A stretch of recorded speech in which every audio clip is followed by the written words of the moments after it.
दुनिया में तमाम ऐसे अमीर देश हैं जहां घरों से ज्यादा लोगों के पास कारें हैं। ऐसे ही देशों में ब्रुनेई का नाम भी शामिल है। ज्यादातर अमीर देशों में लोग लग्जरी कारों के साथ अच्छे बंगला बनाना पसंद करते हैं। हालांकि ब्रुनेई इसके विपरीत है। यहाँ लोगों के पास घरों से ज्यादा कारें शौकीन है। ब्रुनेई में घरों से ज्यादा कारों की संख्या है। इंडोनेशिया के साथ समुद्र के बीच बसा यह देश आज भी राजतंत्र की जीती जागती मिसाल है। ब्रुनेई में आज भी सुल्तान का शासन है। यह एक मुस्लिम देश है। ब्रुनेई के सुल्तान का नाम हसन अल बोलकिया है। उन्होंने 3 शादियां की है और उनके 12 बच्चे हैं। इस देश की एक सबसे अनोखी बात यह है कि यहाँ लोग अपने घरों की दीवारों पर पत्नी की तस्वीर लगाते हैं। सबसे खास बात यह है कि किसी घर में तो एक से ज्यादा पत्नियों की तस्वीरें देखने को मिल जाएंगी। दीवारों पर यहाँ लोग अपने सुल्तान की तस्वीर लगाते हैं। इस देश में सार्वजनिक स्थलों पर शराब पीना प्रतिबंधित है। यहाँ के लोग सड़कों पर चलते समय कुछ भी खाने को गलत मानते हैं। यहाँ के लोग ज्यादा फास्ट फूड खाना पसंद नहीं करते। यहाँ मैकडॉनल्ड्स जैसे रेस्टोरेंट भी इक्का दुक्का ही देखने को मिलते हैं। इस देश में जितने घर हैं, उससे ज्यादा यहाँ लोगों के पास कारें हैं। रिपोर्ट के अनुसार यहाँ प्रति 1000 लोगों के बीच 700 कारें हैं। दरअसल इस देश में कारें अधिक होने का कारण यहाँ तेल की कीमतें बहुत कम होना है। लोगों को परिवहन कर नहीं देना पड़ता है। ब्रुनेई के सुल्तान को दुनिया के सबसे रईस राजाओं में माना जाता है। उनकी संपत्ति करीब 1363 अरब रुपए यानी लगभग 1,36,300 करोड़ रुपए बताई जाती है। थाईलैंड में एक बौद्ध भिक्षु ने 4 करोड़ रुपए की लॉटरी जीतने के बाद उसे लोगों में दान करना शुरू कर दिया। जी हाँ, मिली जानकारी के तहत मॉन्क स्थानीय लोगों, अन्य मंदिरों और विभिन्न संगठनों को ये पैसे दान कर रहा है। खबरों के अनुसार इस उत्तरी प्रांत नखोन फनोम के 47 वर्षीय मॉन्क का नाम फ्राक्रू फनोम है, जो कि नाम के एक मंदिर के सेक्रेटरी भी हैं। एक मशहूर वेबसाइट के अनुसार मॉन्क फनोम ने हाल ही में 18 मिलियन 4 करोड़ रुपए से अधिक का लॉटरी पुरस्कार जीता, जिसे अब वह दान कर रहे हैं। जी दरअसल उनका कहना है कि वह आमतौर पर लॉटरी टिकट नहीं खरीदते हैं, क्योंकि भिक्षुओं को किसी भी प्रकार के जुए में शामिल नहीं होना चाहिए। हालांकि कुछ दिन पहले उन्होंने एक स्थानीय दुकानदार की मदद के लिए एक लॉटरी टिकट खरीदा था। उन्होंने बताया दुकानदार कोरोना महामारी के दौरान आर्थिक रूप से संघर्ष कर रहा था। वहीं फनोम का कहना है कि उनका मानना है कि उन्होंने जो पैसा जीता वह स्वर्गदूतों का है और वह इसे अपने लिए नहीं रखना चाहते थे। इस वजह से लॉटरी में जीते पैसों को उन्होंने दूसरों को बांटने का एक फीमेल डॉग ने एक बेहद दुर्लभ घटना में हरे रंग के पप्पी को जन्म दिया। इसके बाद से सोशल मीडिया पर इसकी फोटो जमकर वायरल हो रही है। हालांकि जब इस हरे रंगे के पिल्ले का जन्म हुआ तो उसके मालिक डर गए। इस पिल्ले की मां बुलडॉग ब्रीड की है। उसने कुल मिलाकर 8 पिल्लों को जन्म दिया है। उनमें एक बच्चा हरे रंग का है। इस दुर्लभ कुत्ते का मालिक कनाडा में रहता है। रिपोर्ट के अनुसार इस कुत्ते के मालिक ट्रेवर और ओड्रा ने बताया कि पप्पी की मां का नाम फ्रेया है। वहीं इस पिल्ले का नाम फियोना, प्रिंसेस, हल्केट, पिस्टोशियो रखने के बारे में विचार किया जा रहा है। इस संबंध में ओड्रा ने फेसबुक पर भी एक पोस्ट लिखा है। उनके अनुसार छोटे ग्रीन पप्पी को देखना एक दुर्लभ बात है। मेरी इच्छा है कि ये रंग बना रहे, क्योंकि ये बहुत अच्छा लग रहा है। हालांकि फियोना ने अन्य जिन पिल्लों को जन्म दिया है उनमें कुछ काले और अन्य कलर के भी हैं।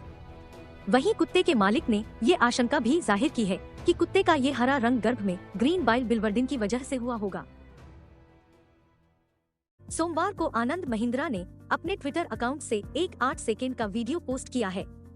वीडियो एक खेत का है, जहां एक चिड़िया या फिर इसे बतख की एक प्रजाति कहें, गाय और बैलों के झुंड से घिरी हुई नजर आ रही है। बैल पूरी ताकत से चिड़िया की तरफ दौड़ते हैं, लेकिन चिड़िया उनसे न तो डरती है और न ही अपनी जगह से हिलती है। गाय और बैलों की उसे डराने की कोशिश बिल्कुल बेकार चली जाती है। यूं तो बैल या गाय मांसाहारी जानवर नहीं है, लेकिन चिड़िया को चोट जरूर पहुंचा सकते थे। इस पोस्ट के साथ उद्योगपति आनंद महिंद्रा ने लिखा है, हाउस द जोश bird, high sir, ultra high. उन्होंने चिड़िया के आत्मविश्वास को अपने लिए प्रेरणादायी कहा है। ट्विटर यूजर्स भी इस अनोखे एनकाउंटर के दौरान चिड़िया के एटीट्यूड की तारीफ कर रहे हैं। आज के समय में कई चौंकाने वाली चीजें होती रहती हैं। अब ऐसा ही कुछ एक बार फिर से हुआ है। जी दरअसल तुर्की में एक अजीबोगरीब बकरी पैदा हुई है और इस समय यह बकरी चर्चाओं का हिस्सा बनी हुई है। इस बकरी की आंखें खोपड़ी के बीच में हैं।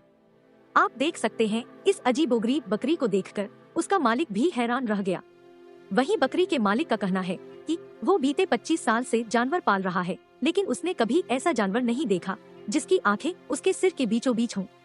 दूसरी तरफ एक मशहूर वेबसाइट की एक रिपोर्ट के अनुसार बकरी पालने वाले ने बताया कि जब उसे पता चला कि एक बकरी पैदा हुई है तो वो मौके पर पहुंचा। हालांकि इस दौरान बकरी को देखकर वो हैरान रह गया। कहा जा रहा है उसने देखा कि बकरी की आंखें खोपड़ी के बिल्कुल बीचों बीच थीं। वहीं उसने बताया कि बकरी को देखने के बाद उसे ऐसा लगा कि वो साइक्लोप्स को देख रहा है, जिसे ग्रीक की पौराणिक कथाओं में एक भयानक जानवर बताया गया है। आप सभी को बता दें कि बकरी पालने वाले ने बताया, जो भी इस अजीबोगरीब बकरी को देखता है वो हैरान रह जाता है। वहीं आगे उसने कहा कि वो इस अजीबोगरीब बकरी को नहीं पाल सकता है, वो चाहता है कि अधिकारी इस बकरी को ले जाएं और पालें। वहीं दूसरी तरफ हतार मुस्तफा कमाल यूनिवर्सिटी के प्रोफेसर अहमद ने कहा कि सिबोसफली की वजह से बकरी की खोपड़ी में आंखें बीचों बीच में हैं। चिकित्सा विसंगति के कारण उसकी 2 आंखें बिल्कुल एक ही में मिल गई हैं। महारास लीला के समय राधा जी ने श्री कृष्ण जी को वैजयंती माला पहनाई थी। कहते हैं कि एक बार श्री कृष्ण राधा जी के साथ नाच कर रहे थे, तभी उनके साथ ही झूमकर नाच कर रहे एक मोर का पंख भूमि पर गिर गया तो प्रभु श्री कृष्ण ने उठाकर उसे अपने सिर पर धारण कर लिया। जब राधा जी ने उनसे इसका कारण पूछा तो उन्होंने कहा कि इन मोरों के नाचने में उन्हें राधा जी का प्रेम दिखता है। कहते हैं कि श्री राधा रानी के यहाँ बहुत सारे मोर थे। यह भी कहा जाता है कि बचपन से ही माता यशोदा अपने लल्ला के सर इस मोर पंख को सजाती थीं। वैजयंती माला के साथ ही मोर पंख धारण करने की एक बड़ी वजह राधा से उनका अटूट प्रेम है। मात्र इस एक बात के अलावा अन्य बातें सिर्फ मनमानी है। अमेरिका के मैरीलैंड में रहने वाला एक शख्स गुरुवार को अपने घर में मृत पड़ा मिला। उसकी लाश के पास 100 से अधिक विषैले और गैर विषैले शांप भी मौजूद थे। स्थानीय पुलिस ने इस बात की जानकारी दी। पुलिस ने कहा कि स्थानीय लोगों ने 49 वर्षीय उस शख्स को एक दिन पहले से नहीं देखा था। इसके बाद उन्होंने पुलिस को इस बात की सूचना दी। पुलिस ने जब शख्स का घर खोला तो वह जमीन पर मृत पड़ा मिला। उसके शव के आसपास 124 सांप थे। सांप के काटने से नहीं हुई शख्स की मौत। अब आप सोच रहे होंगे कि शायद सांप के हमले से इस शख्स की मौत हुई होगी, तो आप गलत हैं, क्योंकि शख्स के शरीर पर सांप के काटने के कोई निशान नहीं मिले हैं। इसके अलावा उसके शव से किसी प्रकार की छेड़खानी का भी कोई सबूत नहीं मिला है। हालांकि पुलिस ने अभी तक इस शख्स की पहचान उजागर नहीं की है। पुलिस ने शव को पोस्टमार्टम के लिए भेज दिया है। पोस्टमार्टम के बाद ही इस शख्स की मौत की असली वजह का खुलासा हो पाएगा। 30 सालों के इतिहास में पहली बार मिले इतनी बड़ी मात्रा में सांप। पुलिस को उसके घर से अलग अलग प्रजातियों के 124 सांप मिले, जिसमें 14 फुट लंबा बर्मीज पाइथन भी शामिल था। पुलिस के मुताबिक अमेरिका के 30 साल के इतिहास में पहली बार इतने सांप एक साथ मिले हैं। पुलिस ने कहा कि स्थानीय लोगों को अब डरने की कोई जरूरत नहीं है, क्योंकि हमने सभी सांपों को कब्जे में ले लिया है और हमें नहीं लगता कि हमारे कब्जे से कोई भी सांप बच निकलने में कामयाब रहा है। 5 हनुमान जी के खास नाम। हनुमान के पिता सुमेरु पर्वत के राजा केसरी थे तथा उनकी माता का नाम अंजना था, इसीलिए उन्हें अंजनी पुत्र कहा जाता है। उन्हें वायु देवता का पुत्र भी माना जाता है, इसीलिए इनका नाम पवन पुत्र हुआ। उस काल में वायु को मारुत भी कहा जाता था। मारुत अर्थात वायु, इसलिए उन्हें मारुति नंदन भी कहा जाता है। उन्हें शंकर सुवन भी कहा जाता है, अर्थात शंकर जी के पुत्र। इंद्र के वज्र से हनुमान जी की हनु ठुड्डी टूट गई थी, इसलिए तब से उनका नाम हनुमान हो गया। वज्र को धारण करने वाले और वज्र के समान कठोर अर्थात बलवान शरीर होने के कारण उन्हें वज्रांग बली कहा जाने लगा।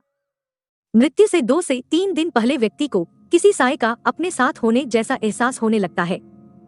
मृत्यु से कुछ समय पहले व्यक्ति के शरीर में से अजीब सी गंध आने लगती है, जिसे मृत्यु गंध कहते हैं। जब व्यक्ति को आईने में अपना नहीं किसी और का चेहरा नजर आने लगे तो समझ जाइए उसका अंत समय बहुत निकट है। उसकी मौत 24 घंटे के भीतर हो सकती है। भगवान शिव ने भी मृत्यु के कुछ संकेत बताए हैं। जब व्यक्ति का शरीर पीला, सफेद या हल्का लाल हो जाए तो समझ जाना चाहिए कि व्यक्ति की मौत 6 महीने के भीतर हो जाएगी। मृत्यु से करीब 6 माह पहले व्यक्ति की नाक, मुंह, जीभ आदि पत्थर की तरह कड़े हो जाते हैं। व्यक्ति चांद सूरज की रोशनी को देख पाने में अक्षम हो जाए या उसे हर जगह आग का भ्रम होने लगे तो वह व्यक्ति सिर्फ 6 माह का मेहमान है।